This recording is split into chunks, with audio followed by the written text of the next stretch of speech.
de H.G. Wells, A Máquina do Tempo.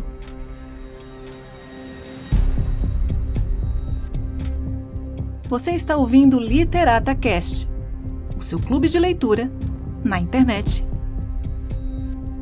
Narrado por Doroteia Gomes. Produção Literata Cast. Apoio Bennett Cutelaria.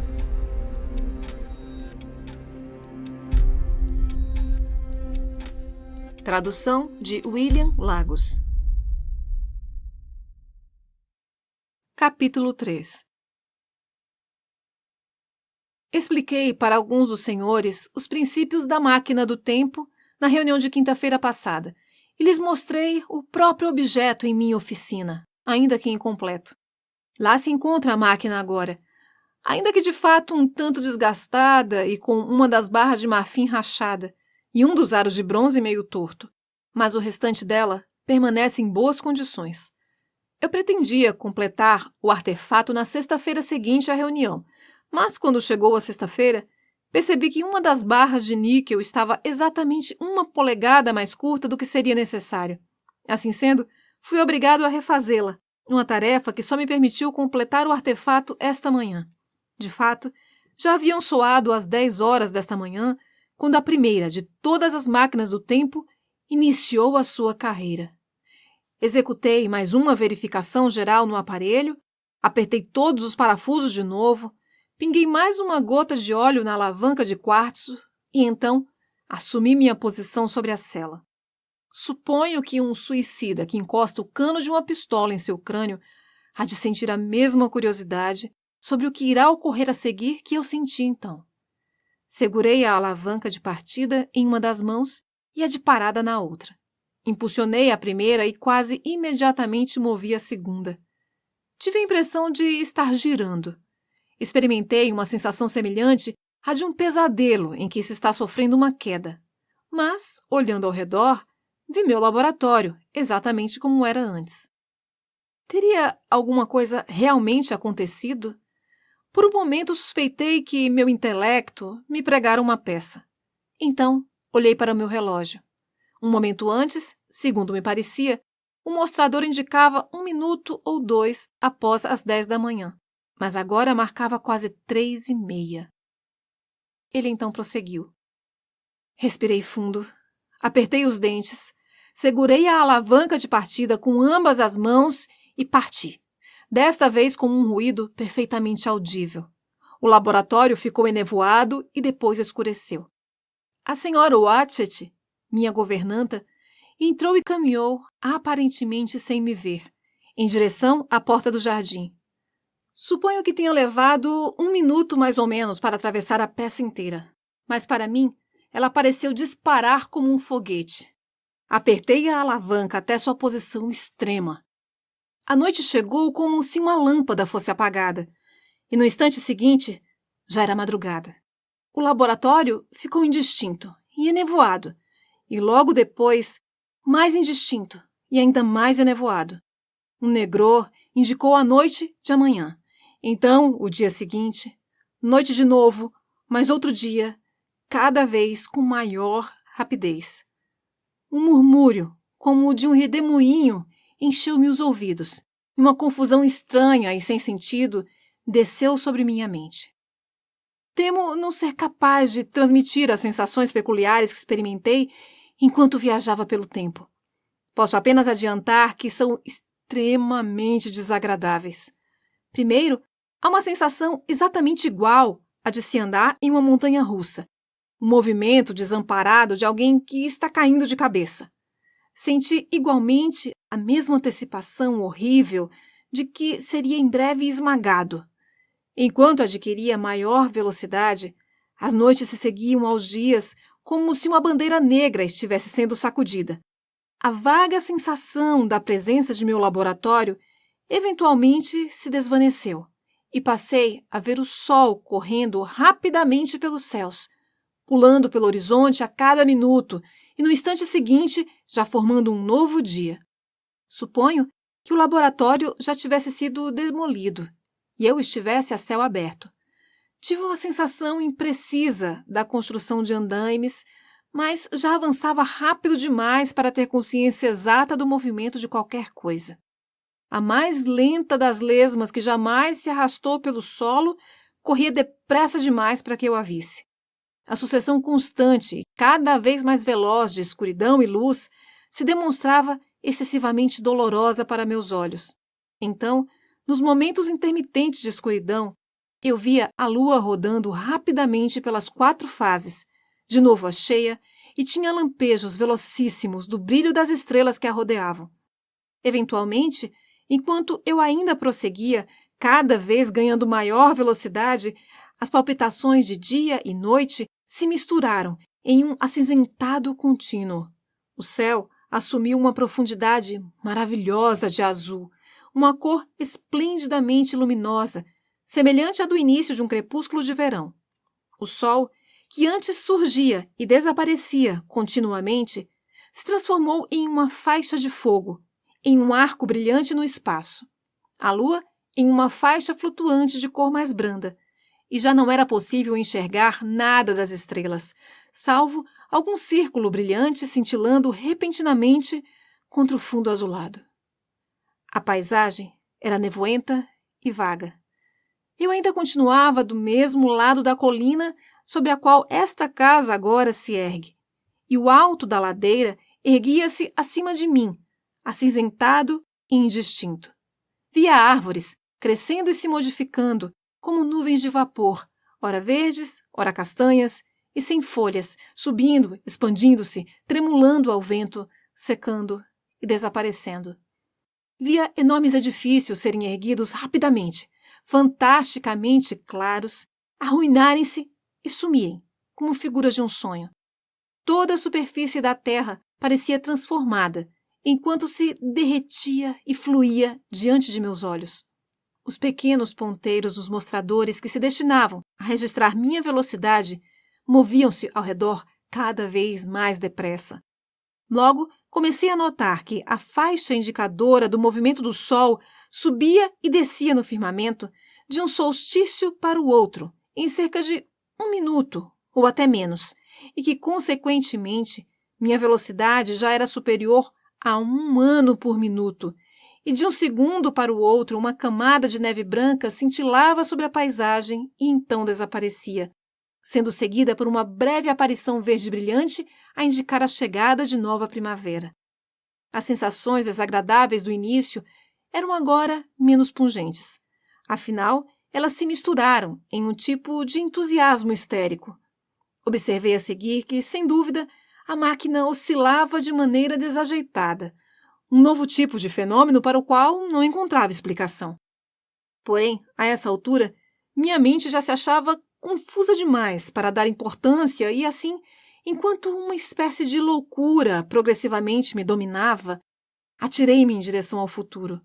A princípio, eu mal pensava mesmo em parar, quase não dando atenção a nada salvo essas novas sensações. Logo, uma nova série de impressões começou a crescer em minha mente. Uma certa curiosidade, conduzindo a um estranho tipo de pavor, até que, enfim, tomou conta completa de mim. Por quais desenvolvimentos singulares a humanidade teria passado? Quais os avanços maravilhosos sobre nossa civilização rudimentar, pensava eu, que não me poderiam surgir quando lançasse o olhar diretamente sobre aquele mundo obscuro e ilusório que corria e flutuava diante das minhas vistas. Eu via obras arquitetônicas imensas e esplêndidas crescendo ao meu redor, mais maciças que quaisquer edifícios de nosso próprio tempo, e, contudo, tal qual me pareciam, constituídas de brumas e cintilações. Vi um verde de nuance mais rica fluir colina acima e ali permanecer sem qualquer intromissão hibernal. Mesmo através do véu de minha confusão, a paisagem parecia muito bela. E foi assim que meu intelecto se concentrou, afinal, sobre a maneira de interromper esse meu progresso incontido. O risco mais peculiar consistia na possibilidade de que eu descobrisse alguma substância sólida ocupando o mesmo espaço que eu, ou antes que a máquina. Enquanto eu viajasse em alta velocidade pelo tempo, isto praticamente não importava. Estava, por assim dizer, atenuado. Escorria como um vapor pelos interstícios das substâncias intervenientes. Mas qualquer parada envolvia a minha própria colisão, molécula a molécula, com qualquer objeto que se encontrasse em meu caminho. Isto é, significava colocar meus átomos em um contato tão íntimo com aqueles do obstáculo que uma profunda reação química, talvez uma explosão de grandes proporções, seria o resultado, projetando meu aparato e a mim mesmo para fora de todas as dimensões possíveis, lançando-me ao desconhecido. Essa possibilidade me ocorrera vezes sem conta enquanto fabricava a máquina, mas então a aceitar alegremente como um risco inevitável. Um desses perigos que um homem é forçado a enfrentar. Porém, agora que tinha a percepção de que tal risco era de fato inevitável, já não mais o encarava sob a mesma luz da alacridade. O fato era que, insensivelmente, a estranheza absoluta de tudo, aquele enjoativo sacudir e balançar da máquina e, acima de tudo, a sensação de uma queda prolongada, haviam minado a minha coragem. Eu dizia a mim mesmo que não poderia jamais parar e, num acesso de petulância, decidi parar imediatamente. Tal qual um tolo impaciente, apertei a alavanca de parada com toda a força, fazendo com que a geringonça inteira capotasse e me lançasse de ponta cabeça pelo ar. Houve um som semelhante a uma trovoada em meus ouvidos. Posso ter ficado desacordado por alguns momentos. Uma chuva impiedosa de granizo chiava ao meu redor e me descobri sentado sobre um tapete macio de grama, frente a frente com a máquina revirada. Tudo ainda me parecia acinzentado, mas no devido tempo observei que a confusão que rugia em meus ouvidos havia desaparecido. Enfim, pude divisar o que havia ao meu redor. Estava sentado no que apresentava ser um pequeno gramado que fazia parte de um jardim, cercado por arbustos que logo identifiquei como azaleias, e notei que seus botões malva e roxo estavam caindo como um chuvisco sob as batidas das pedrinhas de granizo.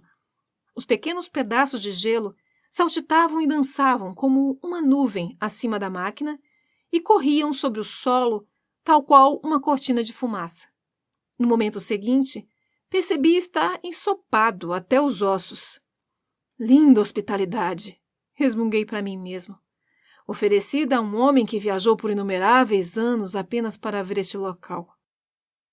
Logo a seguir, pensei que estava fazendo papel de bobo por me deixar ensopar. Ergui-me e olhei ao redor. Uma figura colossal, aparentemente esculpida em algum tipo de pedra branca, surgia indistinta além do renque de azaleias, vista de forma enevoada através da chuva e da saraivada.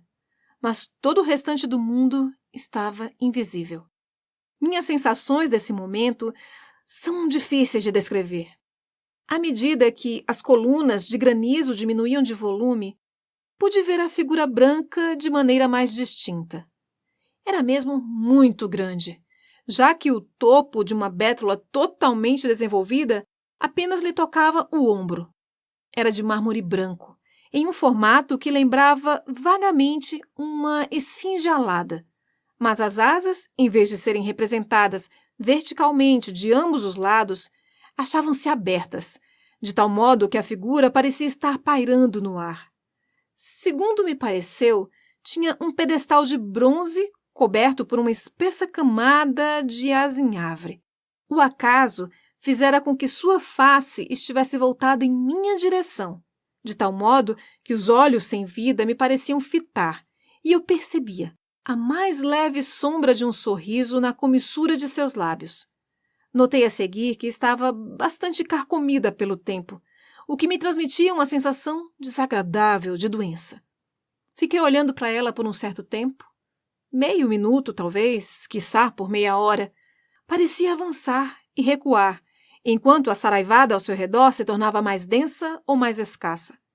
Afinal, consegui afastar dela meu olhar por um momento e percebi que a cortina de granizo estava quase a se dissipar e o céu ficava mais claro, como uma promessa de que o sol iria surgir em breve. Encarei mais uma vez o vulto branco, que parecia a ponto de alçar voo, e a completa temeridade de minha viagem de repente caiu sobre mim. Que tipo de coisa poderia aparecer quando aquela cortina imprecisa fosse totalmente retirada? O que poderia ter ocorrido com a humanidade? E se a crueldade se tivesse transformado em uma paixão por todos adotada? E se nesse largo intervalo a raça humana tivesse perdido a sua aparência e se transformado em qualquer coisa inumana, tremendamente poderosa e sem um traço de simpatia para comigo? Eu poderia deparar com algum animal selvagem do mundo antigo, somente mais pavoroso e repelente por demonstrar traços comuns com o gênero humano, uma criatura imunda que deveria ser morta de imediato. Agora, já era possível ver outros vastos vultos, prédios imensos, com parapeitos intrincados e altas colunas, além do flanco arborizado de uma colina que dava a impressão de se arrastar em minha direção à medida que a tempestade se extinguia. Fui assaltado por um medo aterrador. Corri freneticamente para a máquina do tempo, fazendo um grande esforço para recolocá-la na posição correta. Enquanto eu trabalhava, raios ainda pálidos de sol começaram a rasgar a tempestade. A chuva e o granizo foram varridos para a distância e se desvaneceram como as roupas flutuantes de uma aparição.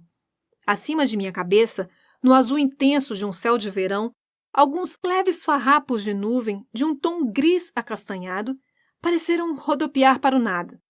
Os grandes prédios que se elevavam ao meu redor estavam agora claros e distintos, brilhando com um reflexo solar sobre a umidade que restara da tempestade e destacados pelo branco do tapete de granizo empilhado sobre os pátios que o rodeavam. Sentia-me desnudo e inserido em um mundo estranho. Eu talvez me sentisse como um passarinho se sentiria ao ar livre, tendo consciência de que um falcão percorre as alturas e logo descerá sobre ele. O medo se transformou num frenesi. Respirei fundo, apertei os dentes e voltei a lutar ferozmente com os punhos e os joelhos para reerguer a máquina. Ela cedeu diante dos meus esforços desesperados e retornou à posição primitiva. No momento em que se ergueu, uma parte dela bateu com força contra meu queixo. Com uma das mãos na sela e a outra na barra de direção, fiquei por um momento respirando pesadamente, já na atitude de montar outra vez. Mas, com a recuperação da possibilidade de uma retirada imediata, minha coragem retornou. Olhei ao redor, agora com mais curiosidade do que terror deste mundo do futuro remoto. Em uma abertura circular, que se apresentava bem alto na parede da casa mais próxima, vi um grupo de figuras vestidas com indumentárias do que parecia ser um tecido valioso e macio. Elas já me haviam avistado e tinham semblantes que se voltavam para mim. Então, escutei vozes que se aproximavam. Surgindo por trás dos arbustos junto à esfinge branca, avistei as fisionomias e os ombros de homens que corriam em minha direção. Um deles emergiu de uma senda que conduzia diretamente ao pequeno gramado no qual eu estava em pé, junto de minha máquina. Era uma criatura pequena, talvez 1,20 m de altura ou pouco mais, vestindo uma túnica roxa, firmada à cintura por um cinto de couro. Trazia nos pés sandálias ou coturnos, que eu não conseguia distinguir claramente, enquanto suas pernas estavam nuas até os joelhos, e a cabeça não mostrava qualquer cobertura. Após perceber isso, notei pela primeira vez como o ar ambiente estava quente. Ele me causou a impressão de ser uma criatura muito bela e graciosa, mas indescritivelmente frágil. Seu rosto avermelhado me fez recordar os mais belos dos rostos afetados pela tuberculose. Aquele tipo de beleza agoniada de que tanto ouvíamos falar. No instante que o contemplei, subitamente recuperei minha autoconfiança. Tirei as mãos da barra de direção da máquina. Capítulo 4. No momento seguinte, nos fitávamos face a face, eu e essa criaturinha frágil de nosso futuro distante. Ele caminhou até mim e me encarou com um largo sorriso. A ausência de qualquer tipo de medo aparente em sua postura foi a primeira coisa que me chamou a atenção. A seguir, ele se voltou para 2 outros que o seguiam e conversou com eles em uma estranha linguagem que se expressava em um timbre de doce liquidez. Outros deles já se aproximavam, e no devido tempo, um pequeno grupo de talvez 8 ou 10 dessas gentis criaturas se encontrava ao meu redor. Um deles começou a falar comigo. Tive a impressão bastante singular de que minha voz talvez fosse demasiado profunda e violenta para a sua sensibilidade. Assim, sacudia a cabeça e, apontando para as minhas orelhas, sacudia mais uma vez. Ele deu um passo à frente, hesitou e então tocou em uma de minhas mãos. Então senti outros toques, que recordavam mais pequenos e macios tentáculos tateando minhas costas e meus ombros. Eles queriam ter certeza de que eu era real. Não havia absolutamente nada de alarmante nessas sondagens delicadas. Sem dúvida, existia alguma coisa nesses lindos e pequenos seres que só me inspirava confiança. Uma gentileza graciosa, uma certa liberdade infantil. Além disso, eles pareciam ser tão frágeis que eu tinha a impressão de ser capaz de espalhar aquela dúzia inteira ao meu redor como se fossem pinos de boliche. Mas fiz um movimento rápido para impedi-los, quando percebi algumas de suas mãozinhas rosadas começando a tatear sobre a máquina do tempo. Por sorte, antes que fosse tarde demais, pensei em um perigo que havia descurado até então e me movi depressa até a barra de direção da máquina, desparafusando as 2 pequenas alavancas que a colocariam em movimento e guardando-as em um de meus bolsos. Depois, voltei-me novamente para as criaturinhas a fim de descobrir o que eu poderia fazer para estabelecer uma espécie de comunicação com elas. Logo a seguir, olhando com mais cuidado para aqueles traços faciais, percebi mais algumas peculiaridades em seu tipo de beleza, semelhante à de porcelanas de Dresden. Os cabelos, que eram uniformemente crespos, terminavam abruptamente no pescoço e nas faces. Não havia a menor sugestão de pelos em seus rostos e tinham orelhas singularmente minúsculas. As bocas também eram pequenas, com lábios muito finos e de um encarnado brilhante, e seus queixinhos delicados acabavam em ponta. Os olhos eram grandes e gentis, e, além disso, o que pode apenas indicar um certo egoísmo de minha parte, imaginei perceber que lá no fundo havia uma certa falta desse interesse mais profundo em minha pessoa que eu poderia ter esperado divisar neles. Uma vez que não fizeram mais esforço algum para se comunicar comigo, mas simplesmente permaneciam ao meu redor, sorrindo e conversando uns com os outros em tons delicados, como arrulhos de pombas, dei início à conversação. Apontei para a máquina do tempo e para mim mesmo. Então, hesitando por um momento sobre qual a melhor maneira de expressar o conceito de tempo, apontei para o sol. Imediatamente, uma figurinha de pitoresca beleza, usando um traje de tecido xadrez roxo e branco, seguiu o meu gesto e então me surpreendeu ao imitar o som de um trovão. Por um momento, fiquei apalermado, embora o significado de sua imitação fosse bastante claro. A questão havia chegado de repente à minha mente. Seriam estas criaturas mentalmente limitadas?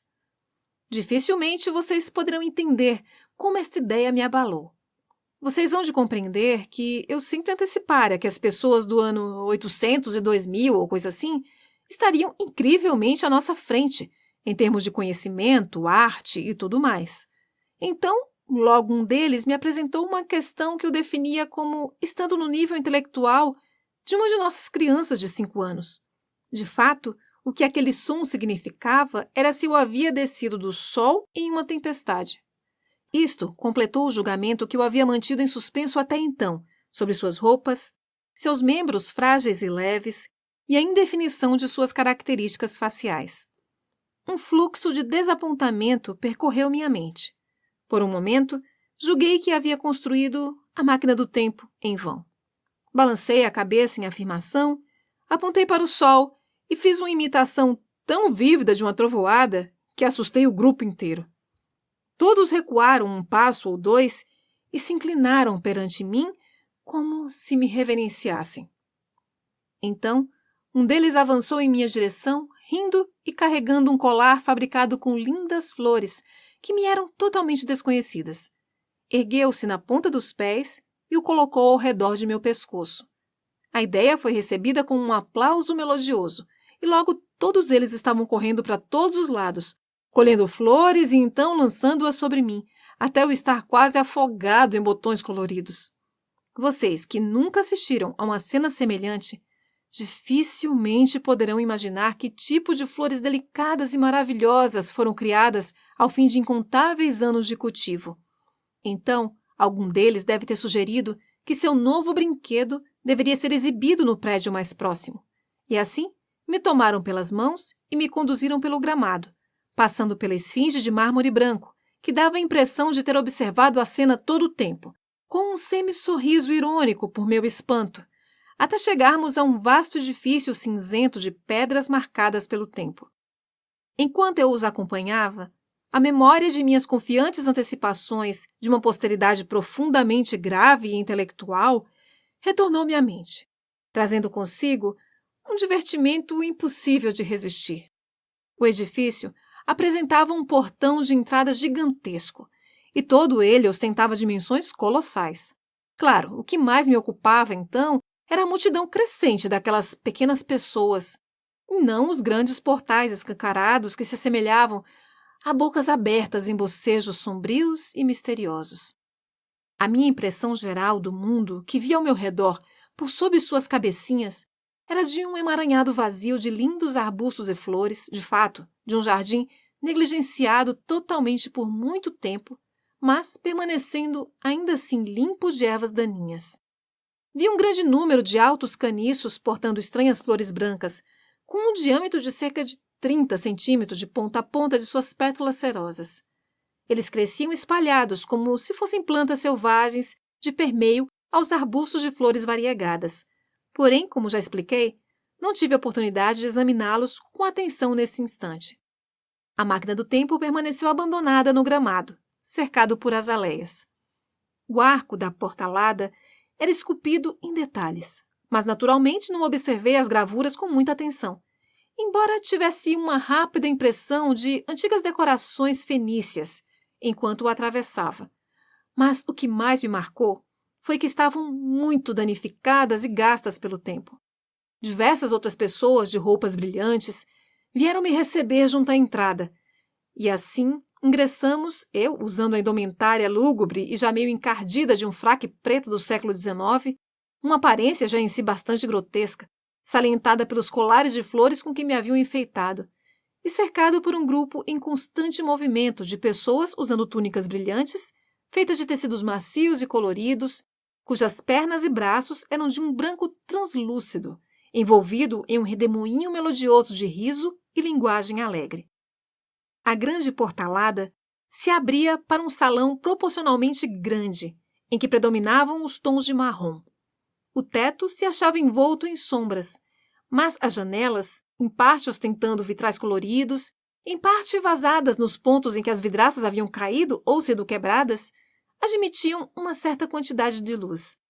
O piso era formado por imensos blocos de algum metal branco e muito duro. Não se tratava de chapas ou de lajotas. Eram realmente blocos. E estes se achavam bastante desgastados, segundo julguei, pelos passos de antigas gerações, de tal modo que apareciam depressões bastante profundas nos pontos mais frequentados. Colocadas de forma transversal ao comprimento, avistei inumeráveis mesas, cujos tampos eram lajes de pedra polida, dispostos mais ou menos a uns 30 centímetros do chão, quase totalmente cobertas por pilhas de frutas variadas. Algumas delas reconheci como um tipo hipertrofiado de framboesas e laranjas, mas, em sua maioria, me eram totalmente estranhas. Ao redor das mesas estava espalhado um grande número de almofadas. Imediatamente, os meus condutores foram se assentar sobre elas, convidando-me por acenos a fazer o mesmo. Com uma total ausência de cerimônia, começaram a comer as frutas, segurando-as diretamente com as mãos e lançando cascas, talos e sementes em aberturas redondas que ficavam nas laterais das mesas. Não tive escrúpulo em seguir seu exemplo, já que me achava com sede e com fome. Foi enquanto comia que tive a oportunidade de observar o salão com mais calma. Talvez a coisa que mais me chamou a atenção tenha sido seu aspecto dilapidado. Os vitrais, que apresentavam apenas padrões geométricos, estavam quebrados em muitos pontos, e as cortinas que pendiam abaixo deles pareciam carregadas de poeira. Outra coisa que logo me prendeu o olhar foi que o canto mais próximo da mesa de mármore, diante da qual eu me sentava, estava quebrado. Não obstante, o efeito geral ainda era muito suntuoso e principesco. Havia talvez 200 pessoas se alimentando ao longo do salão, e a maioria delas sentadas tão perto de mim quanto podiam. Observavam-me com manifesta curiosidade, seus olhos brilhando sobre as frutas que comiam. Todos estavam vestidos com aquele material sedoso, mas de aparência resistente. A propósito, sua dieta era composta toda de frutas. Essa gente do porvir remoto era estritamente vegetariana, e, enquanto convivi com eles, a despeito de algum apetite por carne, precisei ser também apenas frugívoro. Descobri mais tarde que cavalos, gado, ovelhas e cães haviam seguido os ictiossauros no caminho da extinção. Mas as frutas eram mesmo deliciosas, e uma, em particular, que parecia ser produzida em todas as estações, pelo menos durante o tempo em que me encontrei por lá, com polpa farinhenta dentro de uma casca triangular, era especialmente gostosa e se tornou meu alimento favorito. A princípio, fiquei um tanto confuso perante tantas frutas singulares, do mesmo modo que em relação às flores estranhas que via crescer em toda parte, mas, a seguir, comecei a perceber sua importância. Contudo, o que estou narrando agora foi meu primeiro jantar de frutas naquele futuro distante. Assim que meu apetite ficou um tanto satisfeito, determinei-me a realizar uma tentativa resoluta de aprender a linguagem destes novos seres humanos. Claramente se tratava da próxima tarefa que deveria realizar. As frutas pareciam ser uma coisa conveniente para o início deste aprendizado, e segurando uma delas, dei início a uma série de sons e gestos interrogativos. A princípio, tive uma certa dificuldade em explicar o que desejava. Meus primeiros esforços foram recebidos por olhares de surpresa, seguidos por acessos de riso inextinguível. Mas logo uma criaturinha de cabelos louros pareceu entender minha intenção e repetiu um nome algumas vezes. Os demais tiveram de tagarelar e explicar a questão à exaustão uns para os outros, e minhas primeiras tentativas para repetir os delicados sons de sua linguagem deram origem a muita diversão da parte deles. Não obstante, como eu me sentia igual a um professor no meio de crianças em idade escolar, persisti e, enfim, me apossei de cerca de 20 substantivos que podia comandar, a seguir partindo para os pronomes demonstrativos e, finalmente, ao verbo comer. Mas era uma tarefa bastante lenta e o povinho miúdo logo se cansava e queria se afastar de meus interrogatórios, de tal modo que me decidi, por força das circunstâncias, a permitir que me dessem suas lições em minúsculas doses, e apenas quando estivessem dispostos a fazê-lo. E em breve descobri que as dosagens teriam de ser realmente minúsculas, pois nunca encontrara pessoa mais indolente ou mais facilmente fatigadas. Outra coisa bastante bizarra que descobri logo a seguir a respeito dos meus pequenos hospedeiros foi que, como já mencionei antes, não conseguiam manter por muito tempo seu interesse sobre alguma coisa. Eles acorriam para perto de mim com gritinhos de espanto, como fazem muitas crianças, mas, do mesmo modo que crianças, logo se cansavam de me examinar e iam embora, de certo em busca de alguma coisa mais interessante para fazer. Assim que o jantar e minhas tentativas iniciais de empreender uma conversação terminaram, notei pela primeira vez que quase todos os que me haviam rodeado de início já haviam partido. Outra coisa estranha também foi a velocidade com que comecei eu mesmo a me desinteressar desse povinho. Saí pela portalada, a fim de observar mais uma vez o mundo iluminado pelo sol, tão logo minha fome fora satisfeita. Estava continuamente encontrando mais desses humanos do futuro, que me seguiam a uma certa distância, tagarelavam e riam ao meu redor e pouco depois, tendo sorrido e gesticulado de uma forma amigável, me deixavam novamente, dando-me liberdade para tratar dos meus próprios interesses. A calma do final da tarde já descia sobre o mundo, quando emergi do grande salão, e a cena era iluminada pelo brilho cálido do pôr-do-sol. A princípio, as coisas me pareceram muito confusas. Tudo estava tão inteiramente diferente do mundo que eu havia conhecido, até mesmo as flores. O grande edifício de que saíra situava-se na ladeira de um largo vale atravessado por um rio, mas, se era o Tâmisa, este se afastara talvez 1,5 km do seu presente curso. Resolvi subir até o alto da crista de uma colina, a cerca de 2,5 km de distância, de cujo cume poderia ter uma visão melhor deste nosso planeta no ano de 802.701, a contar da nossa era. Explico a precisão dessa data pelo fato de que era marcada em um dos pequenos mostradores de minha máquina.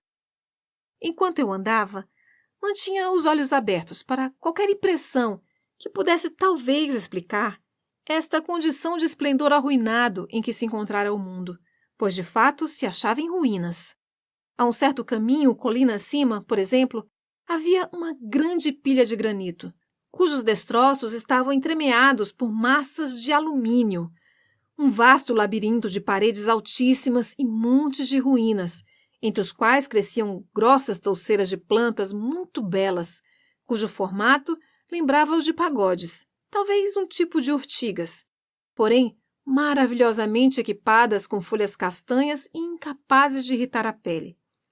Tais destroços constituíam evidentemente os restos derribados de alguma vasta estrutura, sem que eu pudesse determinar a função para a qual fora inicialmente construída. Nesse local, eu estava destinado, em uma data posterior, a ter uma experiência realmente singular. A primeira indicação de uma descoberta ainda mais bizarra, mas disso falarei no momento adequado. Olhando ao redor de um terraço em que descansei durante algum tempo, fui assaltado por um pensamento súbito, o de que não havia casas pequenas em parte alguma, sequer os vestígios de seus alicerces. Aparentemente, as casas individuais e, quem sabe, a própria noção de família haviam desaparecido. Aqui e ali, de permeio à vegetação, avistava prédios que recordavam palácios, mas de casas ou cabanas, um aspecto tão característico de nossas próprias paisagens inglesas, não havia o menor traço. Comunismo, pensei comigo mesmo. E nos calcanhares do primeiro surgiu um segundo pensamento. Olhei para a meia dúzia de figurinhas que me seguiam. Então, como se recebesse uma inspiração súbita, notei que todas tinham a mesma forma de indumentária, os mesmos rostos macios e sem pelos, e o mesmo arredondado feminino em todos os trechos dos braços e pernas que podia ver. Poderá talvez parecer estranho que eu não tivesse observado isso antes, mas tudo era tão estranho. Agora, o fato se apresentava de forma bastante clara, tanto nas vestes, como em todas as diferenças de textura e de comportamento que agora diferenciam os sexos. Essas pessoas do futuro eram iguais. E havia mesmo crianças, que perante meu ponto de vista pareciam ser apenas miniaturas de seus pais. Julguei, então, que as crianças dessa época fossem extremamente precoces, ao menos fisicamente, e encontrei provas abundantes dessa opinião nos dias que se seguiram. Vendo a facilidade e segurança com que essas pessoas viviam, senti que a íntima semelhança entre os sexos era, no final das contas, o que se poderia mesmo esperar, já que a força de um homem e a maciez de uma jovem, a instituição da família e as diferenças ocupacionais são meras necessidades resultantes de uma era baseada no emprego da força física. Quando a população é equilibrada e abundante, o excesso de nascimentos se torna um mal, em vez de uma bênção para o Estado. Quando a violência só ocorre muito raramente e a descendência cresce em plena segurança, existe menor necessidade, de fato, não há necessidade alguma, da eficiente instituição familiar e toda a especialização dos sexos com referência ao atendimento e à proteção dos filhos simplesmente desaparece. já vemos alguns começos desse fenômeno mesmo em nosso próprio tempo, e a transformação fora assim completada nesse tempo futuro. Mas agora, preciso recordar-lhes de que essa era a especulação que elaborei nesse período. Mais tarde, eu seria forçado a apreciar o quão distante estava da realidade. Enquanto eu meditava sobre essas coisas, minha atenção foi atraída para uma pequena estrutura bastante bonita, que me lembrou um poço recoberto por uma cúpula minúscula. De maneira transitória, pensei na singularidade da existência de poços nessa época, e então reassumi a linha anterior de minhas especulações. Não havia grandes edifícios no alto da colina, e, como minha capacidade de caminhar era evidentemente miraculosa em relação a desse povo, logo me encontrei sozinho pela primeira vez desde minha chegada. Experimentando um estranho sentimento de liberdade e de aventura, marchei até o topo da colina. Ali, divisei um banco feito de algum tipo de metal amarelo que não reconheci, corroído em certos pontos por uma espécie de ferrugem rosada e meio sufocada por um musgo macio, os braços fundidos e polidos na semelhança de cabeças de grifos. Assentei-me e inspecionei a ampla visão de nosso velho mundo sob a luz do pôr do sol naquele longo dia. Era uma visão tão doce e bela quanto qualquer outra que jamais tivesse visto antes. O sol já descera abaixo do horizonte, e o oeste parecia projetar chamas de ouro, intercaladas com algumas lindas barras de escarlate e de lilás. Logo abaixo ficava o antigo vale do Tâmisa, atravessado pelo rio como uma faixa de aço polido. Já mencionei as grandes estruturas palacianas que pontilhavam a variegada vegetação, algumas delas em ruínas, outras mostrando sinais de que ainda eram ocupadas. Aqui e ali se erguia uma figura branca ou prateada, recordando uma estátua no jardim abandonado da terra. Aqui e ali erguia-se a linha vertical e claramente definida de alguma cúpula ou obelisco. Não havia sebes, nenhum sinal de direitos de propriedade, nenhuma evidência de agricultura, como se a terra inteira tivesse sido magicamente transformada em um jardim. Enquanto observava, comecei a formar minha interpretação das coisas que havia visto, e foi nesse entardecer que ela tomou forma. Minha interpretação foi mais ou menos assim. Mais tarde percebi que apenas imaginara certa meia-verdade, ou apenas um vislumbre de uma única faceta da verdade. Tive a impressão de que encontrara a humanidade já em vias de extinção. Aquele poente avermelhado me levou a pensar no pôr do sol do gênero humano. Pela primeira vez, comecei a perceber uma consequência singular dos esforços sociais em que nos engajávamos no presente. Contudo, se examinarmos com cuidado, é uma consequência bastante lógica. A força física é o resultado da necessidade. A segurança já põe um prêmio na fragilidade. Nosso trabalho de melhoramento das condições de vida, o processo verdadeiramente civilizador que torna a vida mais segura, havia progredido aos poucos até alcançar seu clímax. Cada triunfo de uma humanidade unida sobre a natureza fora seguida por outros.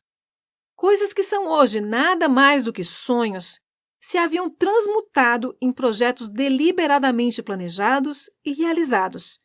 E sua colheita era aqui, que eu agora enxergava. Afinal de contas, as estruturas sanitárias e a agricultura de hoje se encontram apenas em seu estágio rudimentar. A ciência de nossos dias atacou nada mais que um pequeno setor do vasto campo das doenças humanas. Contudo, expande suas operações de maneira muito firme e persistente. Nossa agricultura e horticultura destroem uma ou outra erva daninha e cultivam talvez 20 e poucas espécies de plantas úteis, deixando o maior número delas para combater por um equilíbrio natural, da melhor forma que puderem. Conseguimos melhorar a qualidade de nossos vegetais e animais favoritos. Percebem quão poucos são estes? De forma gradativa, por meio de uma reprodução seletiva, primeiro um novo tipo de pêssego maior e mais gostoso do que antes. A seguir, uma uva sem pevide. Depois, uma flor mais bela e de pétalas mais longas. A seguir, um tipo de gado que nos seja mais conveniente.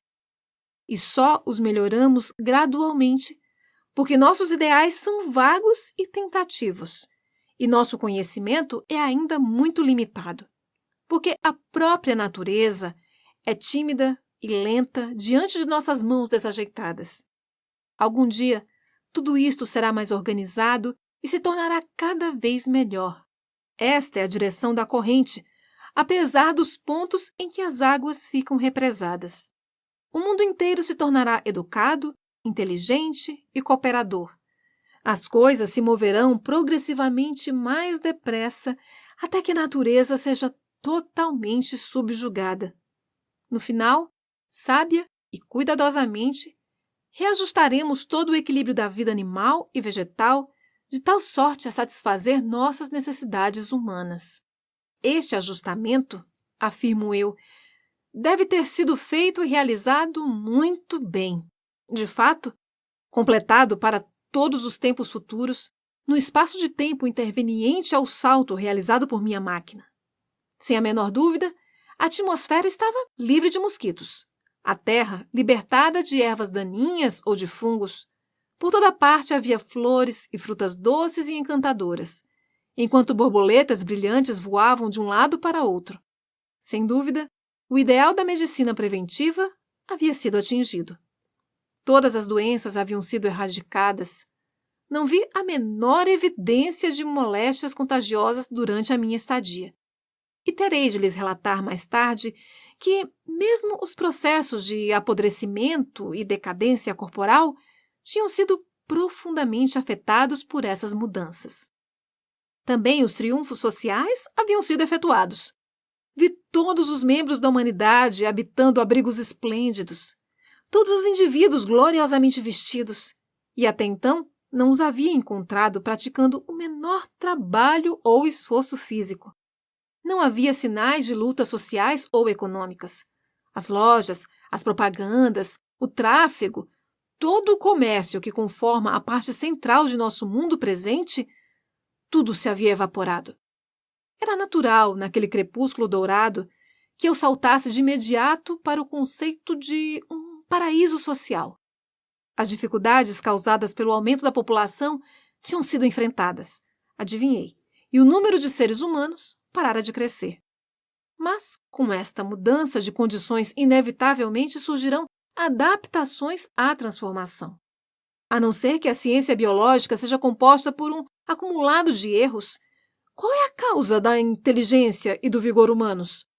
As dificuldades e a libertação delas, condições sob as quais os mais ativos, mais fortes e mais sutis conseguem sobreviver, enquanto os mais fracos perecem, condições que premiaram as alianças leais dos homens mais capazes, originando a paciência, a capacidade de tomar decisões e a contenção dos próprios impulsos egotistas. A instituição da família e as emoções que dela surgem, o ciúme feroz, a ternura pelos filhos, a devoção altruísta dos pais e mães, tudo isso encontra sua justificação e suporte nos perigos iminentes que ameaçam os jovens. Mas, agora, onde se encontram esses perigos iminentes? Existe um sentimento crescente, que certamente tenderá a crescer ainda mais, contrário ao ciúme matrimonial, à maternidade feroz, às paixões de todos os tipos. Tornam-se hoje coisas desnecessárias. Na realidade, coisas que nos deixam desconfortáveis, sobrevivências selvagens que se opõem a uma vida refinada e agradável. Pensei na leveza física dessa gente, sua falta de uma inteligência curada enquanto viviam naquelas ruínas abundantes. E isto fortaleceu meus sentimentos de que ocorrera uma conquista perfeita da natureza. Após a batalha, chega o repouso. A humanidade tinha sido forte, energética e inteligente, e utilizara todas estas qualidades de sua abundante vitalidade para alterar as condições dentro das quais vivia. Agora havia chegado a reação perante as condições alteradas. Dentro das novas condições de perfeito conforto e segurança, aquela energia incansável que originara a nossa força, resultaria em uma fraqueza. Mesmo em nosso tempo, certas tendências e desejos que antigamente foram necessários para nossa sobrevivência se transformaram em uma constante fonte de fracasso. A coragem física e o amor pela batalha, por exemplo, não nos ajudam muito e mesmo nos podem prejudicar em nosso próprio mundo civilizado. Em condições de equilíbrio físico e plena segurança, qualquer poder, tanto intelectual como físico, deixa de encontrar um lugar. Durante anos incontáveis, julguei eu, não houvera mais perigo de guerras ou de violência individual, nenhuma ameaça de bestas selvagens, nenhuma doença desgastante que requeresse a força de uma boa constituição física, nem mesmo a menor necessidade de labor. Neste tipo de vida, aqueles que chamaríamos de fracos estariam tão bem equipados como os fortes e, de fato, nem poderiam mais ser considerados fracos. Realmente, se achariam mais bem equipados para a sobrevivência, já que os fortes seriam perturbados por uma energia a que não poderiam dar vazão. Sem a menor dúvida, a beleza magnífica dos edifícios ao meu redor era o resultado dos últimos acessos de uma energia humana destituída de propósito, antes que seus descendentes se estabelecessem em perfeita harmonia com as condições sob as quais viviam. O florescimento desse triunfo que iniciaria a grande e derradeira paz. Sempre fora esse o destino da energia em condições de absoluta segurança, que inicialmente se manifesta por meio da arte e do erotismo para, finalmente, tombar em langor e decadência. Mesmo este ímpeto artístico, enfim, se extinguiria. Praticamente falecera nesse tempo que encontrei. Adornar-se com flores, dançar, cantar sob a luz do luar eram os únicos aspectos restantes do espírito artístico e nada mais restava. Mesmo isso desapareceria no final, substituído por uma inatividade satisfeita consigo mesma. Nossas faculdades são mantidas aguçadas pela aspereza da dor e da necessidade. E, segundo então me pareceu, a que todos esses fatores equivalentes a pedras de amolar haviam sido finalmente quebrados. Enquanto eu me sentava ali, envolvido pela escuridão crescente, pensei que com esta simples explicação havia resolvido o problema do mundo de então, dominado totalmente o segredo desse povinho delicado e gentil. Talvez os instrumentos que seus ancestrais haviam projetado para impedir o crescimento populacional tivessem resultado em um sucesso excessivo, e seus números teriam declinado violentamente em vez de serem mantidos estacionários. Isso explicaria a existência de tantas ruínas abandonadas. Minha explicação era bastante simples e suficientemente plausível, como ocorre com a maioria das teorias falsas.